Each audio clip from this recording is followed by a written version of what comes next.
আসসালামু আলাইকুম, রোকেয়াস ব্লগে সবাইকে স্বাগতম। তো আজকে আরও কিছু কথা শেয়ার করব। সেটা হচ্ছে আমরা বাঙালিরা কিন্তু একদমই সঞ্চয় করি না।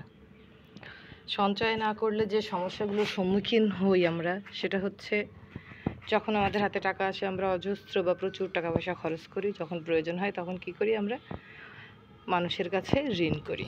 তো এটা আমাদের কখনোই করা উচিত না।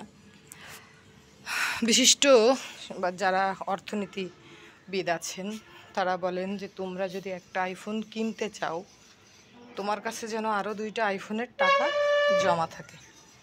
যদিও আইফোন আমাদের লাইফে খুব বেশি প্রয়োজন না, যেহেতু সেটা দিয়ে আমরা অ্যান্ড্রয়েড দিয়েই আমাদের কাজ চালাতে হবে, আমরা কেন আইফোন কিনে টাকা নষ্ট করব। এটা কিন্তু অর্থনীতিবিদদের কথা, যে তোমরা টাকা সাশ্রয় করো যেন কারোর কাছে হাত পাততে না হয়। আর টাকা হাত পাতা মানেই হচ্ছে একটা মানুষের কাছে ছোট হওয়া।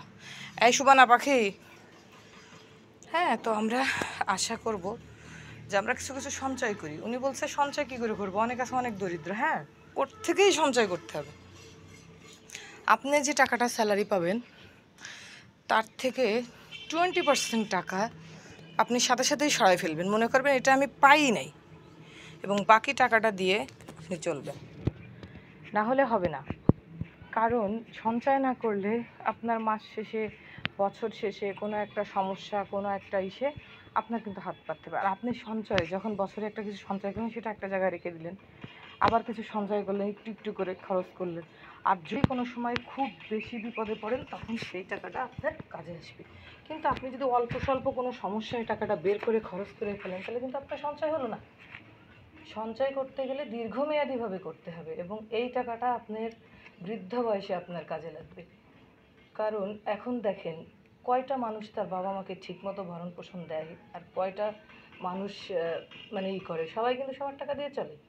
তার মানে কি, আবার এই টাকায় যদি আপনি সঞ্চয় করতে না পারেন, আপনার জীবদ্দশাই তো অনেক সময় অনেক বড় বড় প্রবলেমের সম্মুখীন হয় মানুষ।